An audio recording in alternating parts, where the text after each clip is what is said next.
नमस्ते अस्तु भगवन् विश्वेश्वराय महादेवाय त्र्यम्बकाय त्रिपुरान्तकाय त्रिकालाग्निकालाय कालाग्निरुद्राय नीलकण्ठाय मृत्युञ्जयाय सर्वेश्वराय सदाशिवाय श्रीमन्महादेवाय नमः।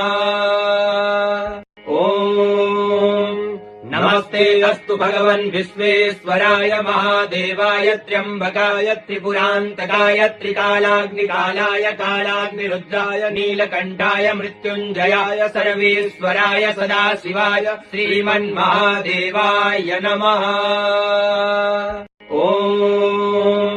नमस्ते अस्तु भगवन् विश्वेश्वराय महादेवाय त्र्यम्बकाय त्रिपुरान्तकाय त्रिकालाग्निकालाय कालाग्निरुद्राय नीलकण्ठाय मृत्युञ्जयाय सर्वेश्वराय सदाशिवाय श्रीमन्महादेवाय नमः।